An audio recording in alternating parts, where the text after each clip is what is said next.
Okay, so today we're going to jump straight into our content refresh with our presenter, Nicole. Hello, Nicole. Great to see you again. And she's going to review for us the mapping our current state picture tools that we learned and processed in the last session. We'll have some guiding questions and we'll go to breakout groups. We'll come back. We'll kind of talk as a large group, how it's going, and then we'll look at what's next. So just as a refresh, this is kind of our process wheel for change leadership here and the process that we're following on. We are currently in our green bubble and we'll continue to kind of march around the wheel. All right. So I will turn it over to, how do I stop sharing?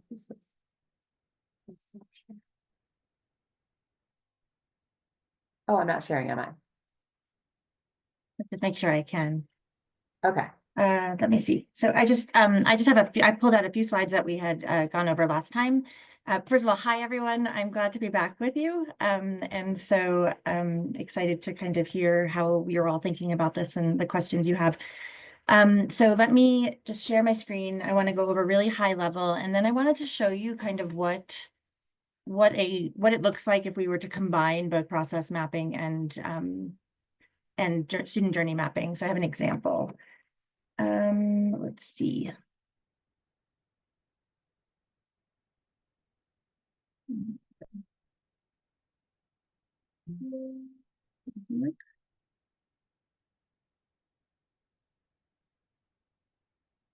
Do you see the presentation or my notes? The presenter notes. Yeah, there it is. So you have the presentation now? Okay, thank you. Sorry, I had massive, like my computer decided to like reboot like 5 minutes before this meeting, because that always happens. And so I grabbed another computer and a little off. So anyway, regarding the current state, that's what we're talking about. We're talking about mapping the current state. So not thinking about the future yet, but just kind of looking at what is. So we talked about both process mapping and journey mapping as tools that you can use. Process mapping is about the inside out. So your processes as an institution or what you do individually, like literally the steps that you do in order to complete a task or a workflow. And then journey maps being outside in, always from the student experience. And it's a broader, more holistic view. But the oftentimes we use them, well, I exclusively use them together because I find that you can find out a lot more about what you can improve when you look at both of them. So by connecting the two of them up, you're able to say, okay, well, here's the experience the student's having, and here's where it shows up. Like, here's what we're doing in order to create that experience, whether it's positive or negative or neutral. And then be able to say, well, we need to change X, Y, and Z in our process in order to improve the student experience.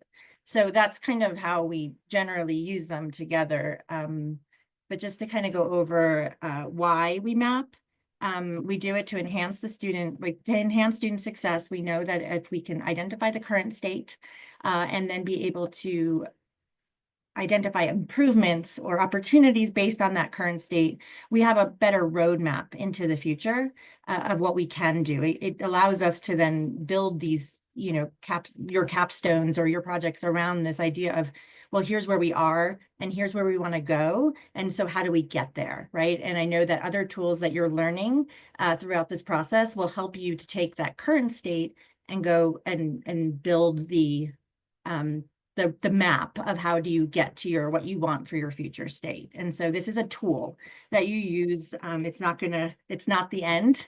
It's really, a lot of it is the beginning. So another piece that we really find to be very valuable is when you bring together individuals throughout the institution who maybe don't always work together or do work together, but don't have time to like sit down and really think through what they're doing and the experiences that it is creating. It really does help to break down silos and to create more synergy within groups and across the institution. It is, I will say, one of the most valuable and most rewarding parts of this work is to see those aha moments with your colleagues or whomever you're is in the room that you're facilitating, to really kind of realize that it's a system, right? This is all part of one big system, and it is not just individual tasks that they are doing. And so to be able to open their mind.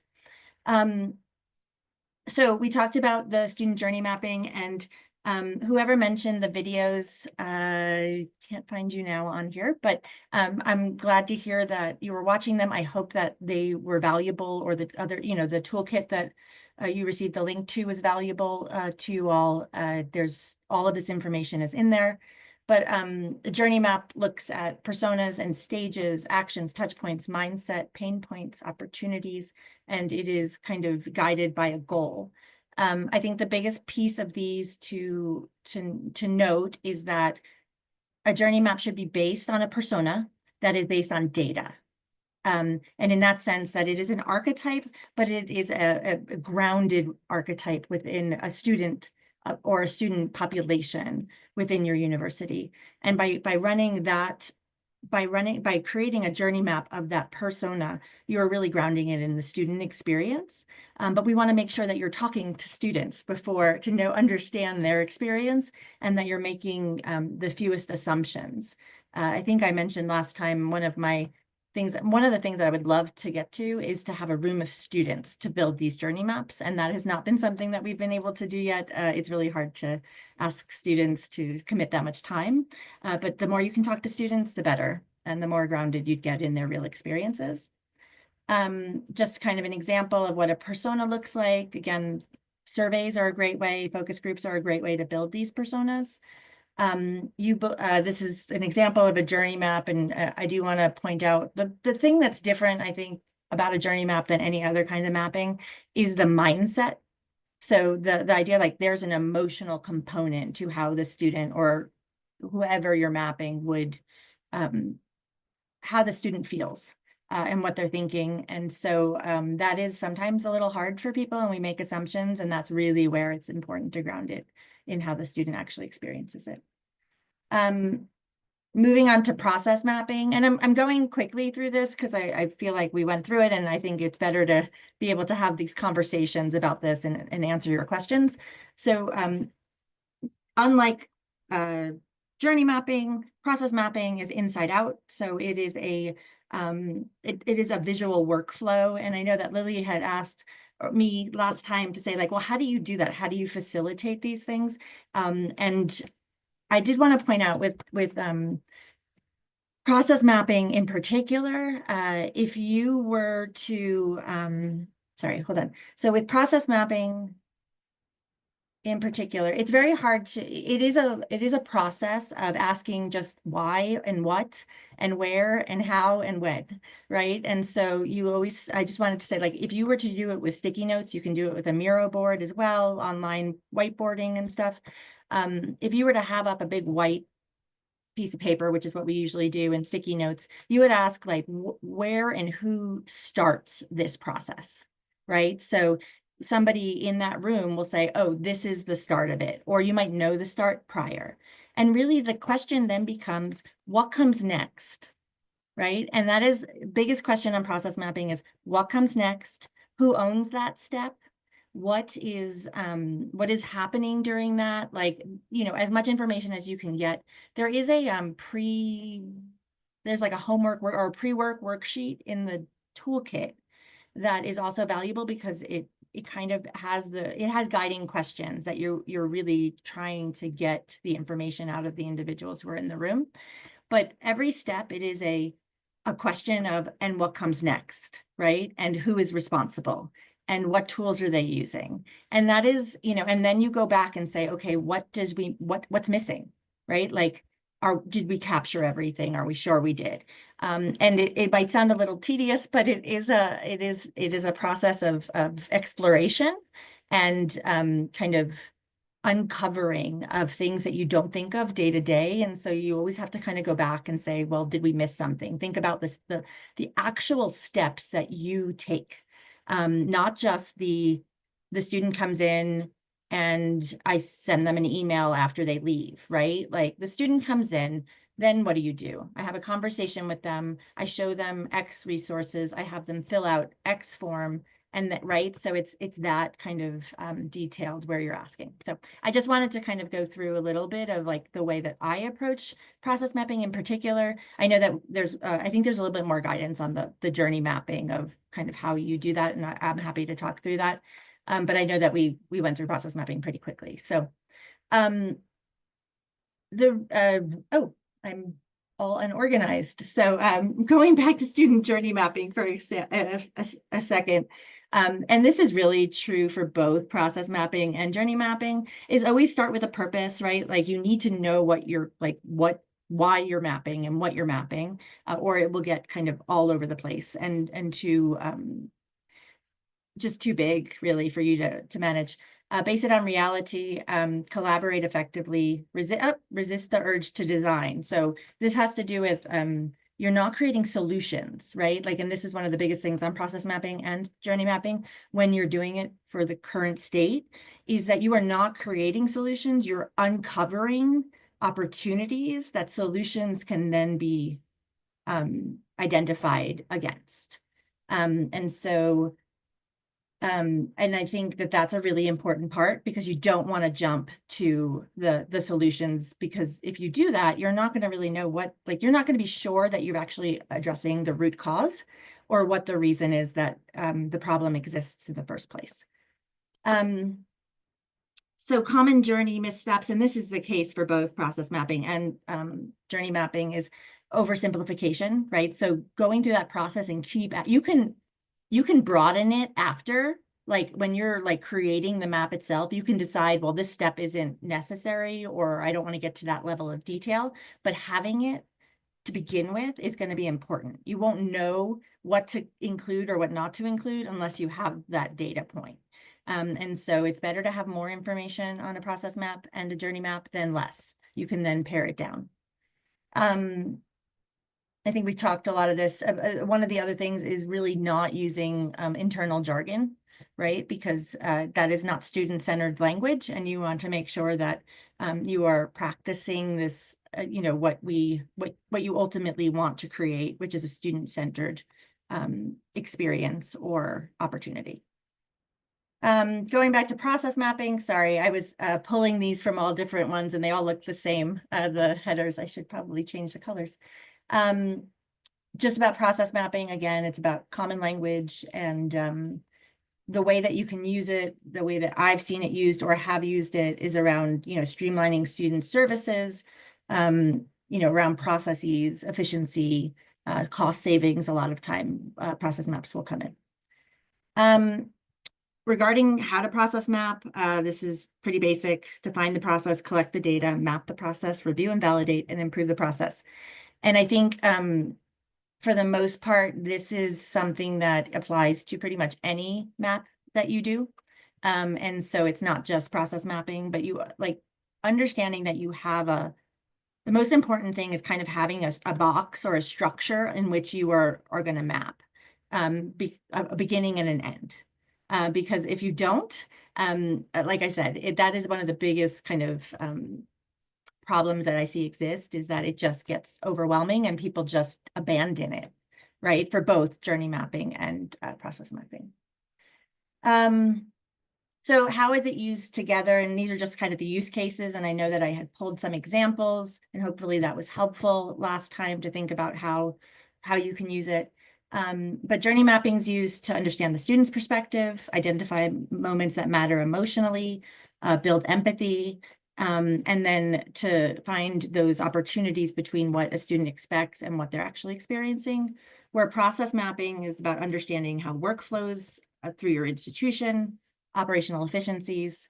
It's really good for clarifying roles and responsibilities, because when you ask whose job is that, whose like task is that, whose action is that, and everybody goes, I don't know. It's really good to then like have those questions and ask, well, who, you know, why don't you know, or who is it? And so we find or we find duplicative tasks. And then a lot of it is around standardization. So standard operating procedures, it's really great to have both of these in the sense if somebody was to leave or change jobs, they're having these is just such a great way to share knowledge from one employee to the next. We talked about when to use both. I think honestly, most of the time, as I said here, I use both pretty, exclusively. I just went through a project where we only used one and it was very challenging. And now we're talking about doing the other one because you really do need them. There are points where you could use just one, and I think some projects do dictate that. And I know Lily talked about like which one to start with. And I know Lily said she likes starting with journey mapping to understand and center that student experience. And I think that is a really great idea, especially if you don't have any knowledge of that to begin with, right? Like, because that's going to help you to identify like the true kind of pain points that exist and to build opportunities from that.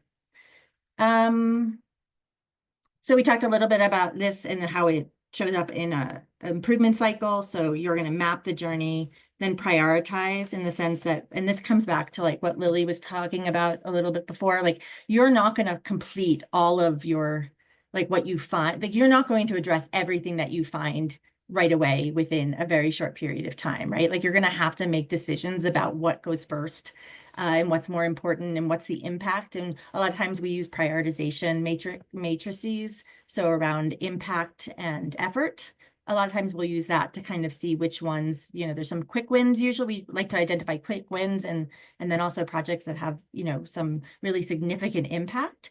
But they might take longer. So, chunking things down, and you'll learn about that in terms of, how, when I say driver, you're doing driver diagrams. I think you might have done them already. Yeah. And so improvement cycles, 30-day, kind of lists of action and action plans and stuff. So how do you do that? And how do you take this to work with that? You plan, and that's obviously what we were just talking about, and then implement, test, and learn. And then this is really just to say that this is an iterative process. This never ends, right? Because once you change something, you're going to want to test it and see how it works and then go back and fix. And so this is just kind of how mapping generally fits into some of the other things that you're doing and your processes. So that's that. And I'm gonna stop sharing for a second because I do want to show you one of our maps, but it's on a different application. So let me see if I can get that. So this is actually, are we back into yeah, you haven't seen this, Lily, have you? You're bringing. So this is a process map for a university in Kentucky that we have, and I just got rid of, well, I didn't get rid of all the things, but I'm gonna, let me get to the next one. So let's put it this way.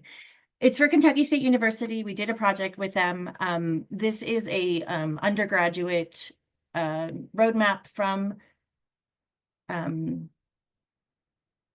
it's not admission, sorry, from this time, first contact. So from the time the student has expressed interest at the university all the way to their first day of classes, or like census is what this is. And so this shows all of that process. I wanted to show you this because I think this is a lot of time and energy into this. And I will say it can be this complex because what we actually had done a project, this is the second project we had done with Kentucky State. And it was, we had a lot more information starting out. So the part of the, kind of the left-hand side of the map had kind of been completed. So we were starting from a certain point and then moving on. And this is to show kind of how iteration happens and how you start to build it. I would recommend that if you ended up with something like this, that it was actually broken down into sections, because this is a little bit cumbersome, but this was also done this way to show how complex it was. What I wanted to show you, and we're off the thing, right? I just wanted to zoom in to show you something. Are you able to see just the section that I Yeah. had, Lily? Okay, let me make that a little bigger. Okay, so what I wanted to show you is what I've recently started doing. So this is this section right here. Let me see if I can zoom in just a little bit. This section right here is a situation in which if a student doesn't get into the university, but is granted conditional acceptance and needs to then go to like a summer bridge program. And so this is a very like succinct kind of what happens during that process. And what you're going to see is these little green boxes.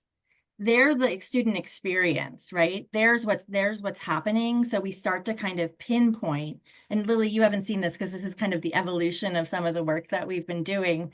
And thanks to you all for like allowing us to kind of iterate and do this work. But we've been able to then put in like what those pain points are and where exactly they happen. And so this is just kind of that evolution. And what I wanted to explain is that this is more important. Like these pieces are, I only know these pieces because we did journey maps as well, right? And so for this university, changing their processes were particularly important. And so the focus became on process, but we had to build in the why around change. So this is I mean, it can be this complex if you want it to be, but it also could be literally just a section of this, right? So in this case, you know, we had recommendations around how to fix this, right? So instead of asking students, so what happens is that students apply to the university, then they get denied, but then they get an email after that says, oh, by the way, you can apply again to this program to get in. And we're like, well, that's a lot of steps for the student and a lot of like heartbreak if they are like, well, I didn't get in, this was my first choice, and now you're saying I can, you know, so that shows you the student experience and the process. I think once they understood how they worked together, there were these aha moments of like, okay, well, we shouldn't deny them. We should just tell them they have interim or conditional acceptance. So that's just an example of how I wanted to make sure it was concrete. Yeah. So I know that was a lot and that was really quick, but I want to make sure that I have time to answer your questions more than anything. So, and I'm hoping that that concrete example, I have others, is helpful in terms of seeing the scope of what it is. And I've been doing this for many years. So the idea that anyone, that is not what my maps looked like at all when I started. And but yet the maps that I did when I started were just as useful and just as productive. So, does anyone have any questions? Have they looked at the toolkit? I know that we sent you the building personas with using AI as well. So hopefully that is helpful to you, especially I think it has saved us a lot of time as we've started to use it. So I can answer any questions on any of that.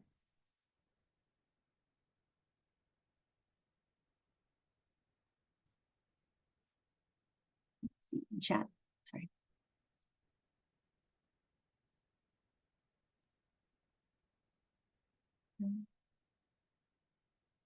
When I did this. So when building personas, Yeah. a survey is usually okay. Like we don't Yeah. have to have these in-depth conversations or Yeah, I mean, I think that having in-depth conversations with students is always great. I think that, but there are people at the university who do have those in-depth conversations with students all the time.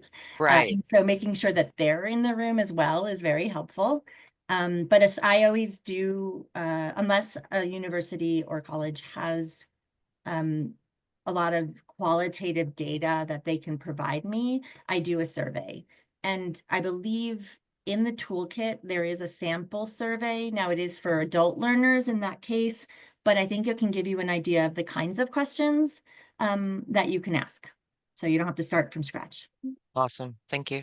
You're welcome.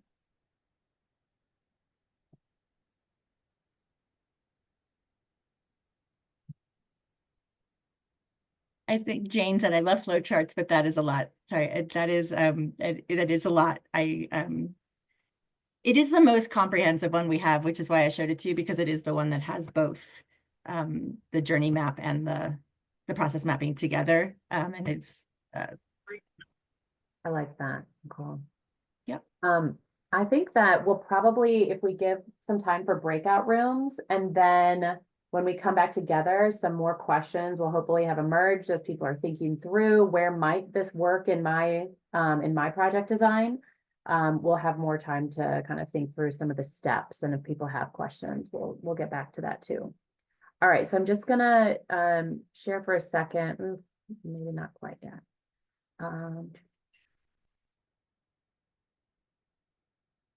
Okay.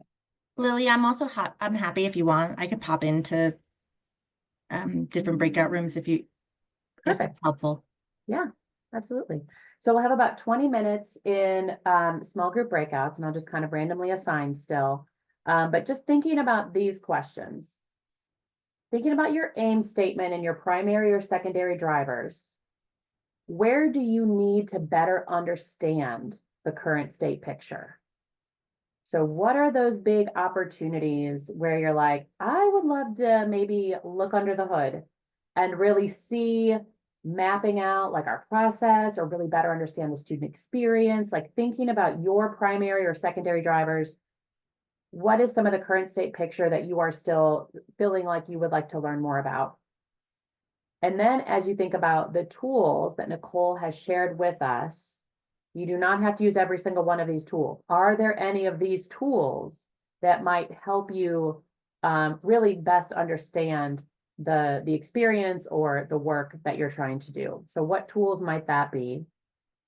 Then I'm interested, who do you need in the room with you when you're doing this process mapping or this journey mapping, personas, all the things, empathy mapping? These are not just sit at my desk and do it by myself.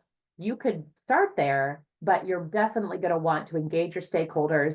And this is also for the very important purpose of will building and co-creating the real energy for change.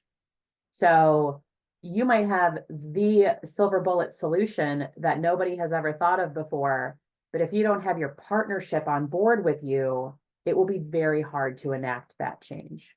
So this process is also kind of bonding, and it's trust building, and it's also making sure we're on the same page as we get to the next step. And then last, I'm interested to know, how confident do you feel right now if you are to step in as the facilitator? What else do you need to feel like you know what comes next? And you can kind of flip through your toolkit and see what we've tried to anticipate will be helpful. It may not be everything that you need. And so please let us know if there's anything else. And if we have examples of past projects, we have several. So if there's other things that we can help share to give you maybe an example or a template or another way that this has been done, we'll do that. So these are the 4 questions. I am going to put them in the chat as we kind of break out. Okay.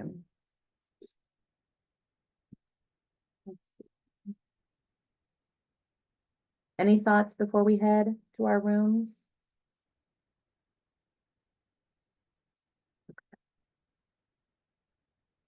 How many do we need? Maybe 5.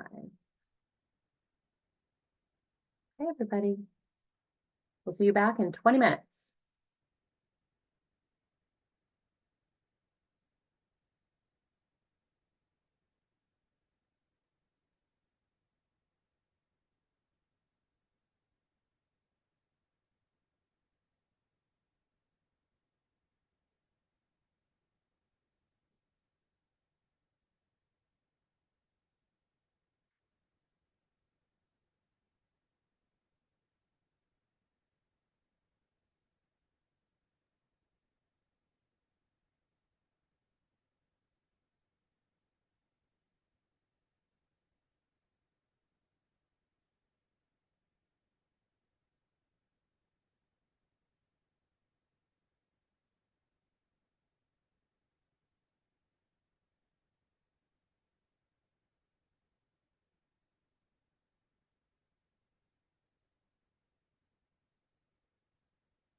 think I've ever done. I don't ever think I've approached it the same exact way twice, which means more work for, the facilitator, but I will say the outcomes are so much better when you can make it your own. Mm-hmm. Absolutely. All right, would love to hear any reflections, thoughts, big questions, concerns, fears, anything.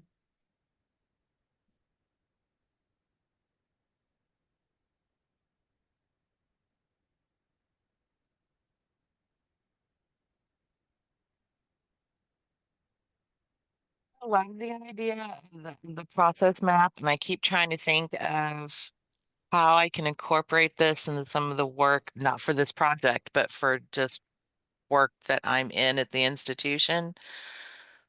But it feels very daunting. Okay. So we'll just start with that.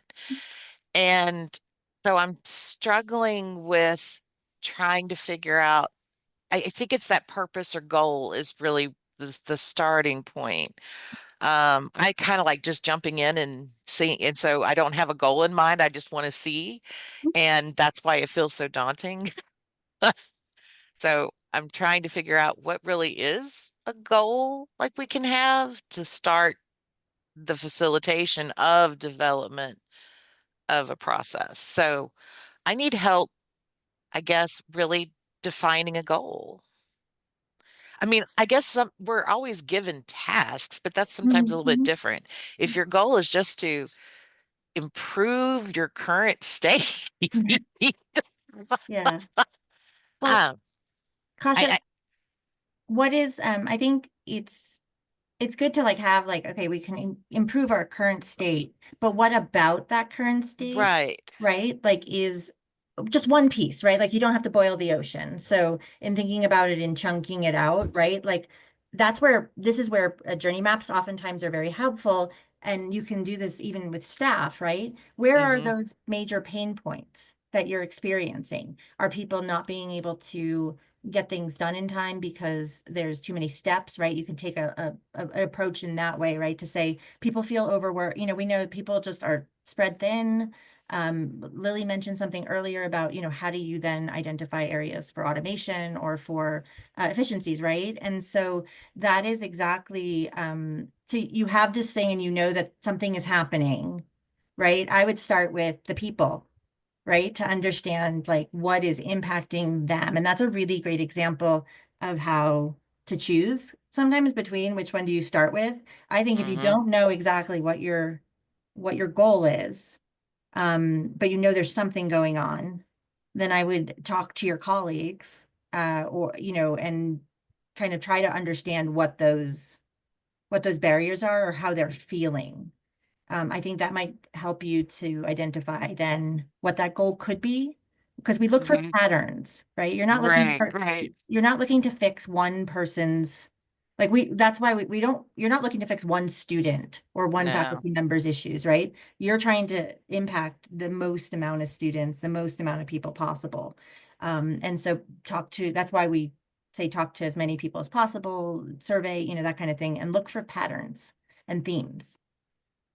I don't normally go around saying, how do you feel about your job? So maybe that's the question I need to start asking. We all, yeah, I mean, I, I- how nice people probably would appreciate it if you Yeah, asked. maybe.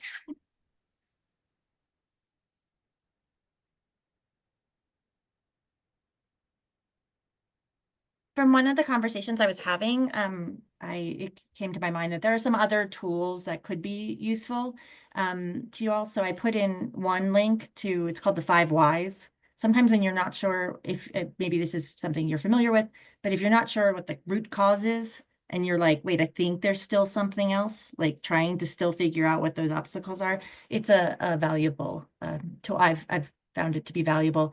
Um, and then that site that goes to, they have a lot of other tools that are useful. And it's a reputable um, organization.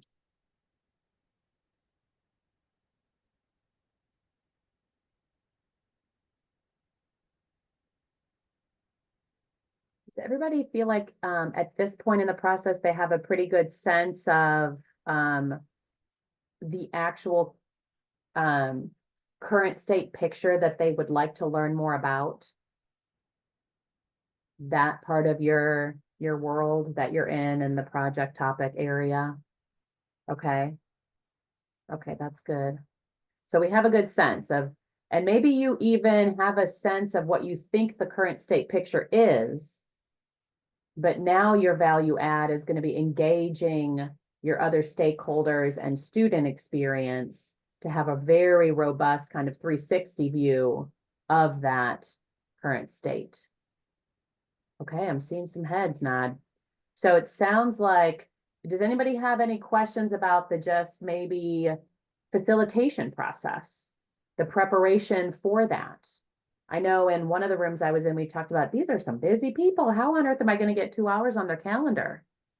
Well, maybe if this will happen in the spring sometime, look for that time now and give them a heads up about what the scope is. And, you know, just I'm putting a hold on this just because I know how busy we all are. And I would love to engage you in this process. And hopefully if they are on your kind of core team that's helping you through this, they also are invested in this outcome and they of course want to be there, but just planning ahead, holding some time can hopefully save you some stress a little bit down the road when you're like, now I'm in a hurry and everybody is busy. Just to say that pre-work, those pre-work questions that are in the overall toolkit that we had built for y'all for the adult learner piece, that is a valuable, that is really valuable in the sense of when people get in the room, it doesn't take as long. And so whether it's, 2 hours or whatnot, it doesn't have to be that long depending on what your scope of your question is, and then also how much work happens beforehand. The other thing is what you can do, and I've done this as well, is that you do interviews. I know you're all busy too, but you do interviews with individuals and you piece together what the process is, and then you bring it to them to react to and to add to. That's another really valuable place. The person I received most of my training from actually developed an AI tool that does that. People just talk to a chat bot, somebody calls them and they call this line and then that person asks questions. And when they show up in their meetings, the maps have been already developed by AI actually. I know I would like to bring it into the higher education space, but I'm not really sure how that would work. So, but yes, so kind of doing some of that work ahead of time and then having people react to it is also a possibility. It will cut down on time. Just on that note, Nicole, I will say I've experimented, and this is just with personal projects. I've experimented with using voice memos on my phone and just going out for a walk and talking into the voice memo, which now it'll transcribe what you're saying, and then you can drop that into something like Miro. Yes. Used to be on a free account. Now you will have to have maybe a small subscription, and you could just talk for 30 minutes about your process or an hour, and then it will create a kind of map for you. Again, it's by no means, it's not even close to perfect. I wouldn't even put it that way, but it is a tool, right, to give you a leg up, and it requires all use of AI, right? Thoughtful review and refinement. So I was in group 4 and a lot of different ideas were shared. I think something that I've noticed both in cohort 1 and 2, and something Nicole, you talked about earlier today too, is resisting the urge to jump to a solution. And I think for many of our participants and attendees, folks already kind of have an idea of an intervention that they want to experiment with. And so I know there's always a little bit of the tension there, right? Is what we think we might know as subject matter experts, having been involved in the field for quite some time, and then kind of trusting the process and going through some of the mapping with a little bit of open-mindedness towards what that final outcome might bring and how we might be surprised at what we think we know and what is reality. And then, we were also talking about kind of measurement sets, right? And again, for folks who have a newer initiative, I know Lily had talked about going back to the overarching goal, right? Does this program serve ultimately a sense of belonging, or what was that initial kind of trigger point that raised a question of, I think there's something we need to do in this arena, and what measurements that might attach to that. So I know some of the questions or ideas that we had talked about in group 4 was if we don't already have a baseline, but we have a sense of where, concern or student parent feedback might be coming through, like, would this be a good opportunity to try and get that baseline just by being a little bit more intentional with following up or creating some structure to say, we've heard this and come through various channels or staff meetings. Maybe now as we're mapping the state picture, doing some process mapping, it's like pulling that together. So we do have a bit of a baseline, and then we can go from there. So just wanted to keep it high level. I know there were, more specifics, and we had our Google Doc open. We were all kind of contributing, but those were some of the themes that came up of breakout group 4. That came up in 3 as well, with regards to a new initiative and how do you do that? And I would challenge all of you to say that the reason why you are thinking about a new initiative is because there is something that exists or doesn't exist that's not working, right? So there are pieces of whatever you're doing, right? Like there is something that's not working or that's not happening, and there's value in even documenting that. And so there's always like the example was something to do with student workers and employment, right? Well, right now there's work study processes. What does that look like? Or so there's where does it end, right? And where does yours pick up? Like sometimes showing the lack of structure, the lack of process is just as important as but there's going to be pieces to anything that you're doing new that exist, and that's important to identify.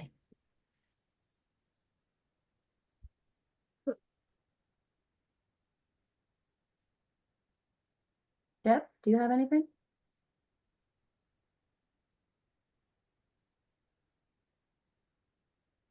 Okay. Well, as we kind of come to a close here, I do want to share that I think that Stephanie has been reaching out to folks for either potentially you haven't been able to attend some of the content sessions, and we just want to make sure that you feel up to speed, you know where all of the materials are posted and the recordings. And she's also reaching out if you haven't posted an aim statement in the kind of shared doc. You don't have to, but we just want to make sure that you feel like you do have a sense and have an aim statement that is going to be what you want to work on. If at any point you'd love to refresh some content, you would like to chat with one of us about your aim statement or your driver diagrams, we would love to do that. It would be awesome to do those kind of check-in meetings before the end of the year. Also, in our next session, so our next session is December 3rd at 2 p.m. Eastern, and that will be with Lena Blackstock. And she has done a year-long, we worked with her over the last year on a diary project for high school seniors and looking at their college admissions journeys. So she did a lot of journey mapping, but what I loved so much about her work was that she did co-creation labs with the students. So she really did that student-centered design to take, they journaled and diaried from across the state over a full year of, I got this email, this is how I felt, and then I was confused and I reached out and it took 2 weeks and so the whole student experience. But then she brought them back, so that's the current state picture. But then she brought them together, and it was a virtual togetherness, but she brought them together to think through how would they design this system to be best for them if they could. And so it was really that like blueprint design of what is this future state?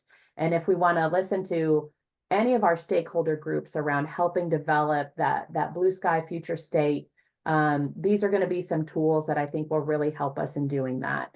Kind of this concept of a co-creation lab, as well as concept of taking the journey and the process map to identify some of our greatest opportunities for improvement. And then what does it look like to kind of maybe take all of these bends in the road and straighten out that line a little bit. So I'm really excited about that session on December 3rd. And then we will have one more community of practice meeting in December as well. I'm going to put the feedback survey in the chat. Please do give us your feedback. It is 100% valuable, and we are always kind of trying to adapt and meet your needs like in the moment. I also just want to put a reminder and a heads up out there. Weather permitting, January is going to be an in-person session. So it's Wednesday, January 7th.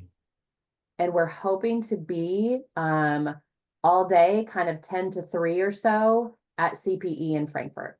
So I really hope that you're able to come. That will really be where we are mapping out our projects in a very like tangible, specific way. So I hope that's on your radar as a travel day. And the collaborative will cover any travel that you need, like as far as mileage goes, we can reimburse for mileage. If you're coming in really far away and you need a hotel the night before, let me know, reach out, we'll see what we can do.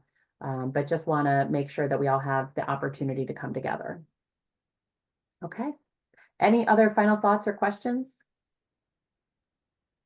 I just wanted to quickly add, I think most of the folks on this call were present at our first in-person retreat in September. But if you were not and you did not receive a hard copy printout of the Leadership Exchange Toolkit, please feel free to reach out. I know I've spoken to somebody already, and I think we should be able to mail it to you.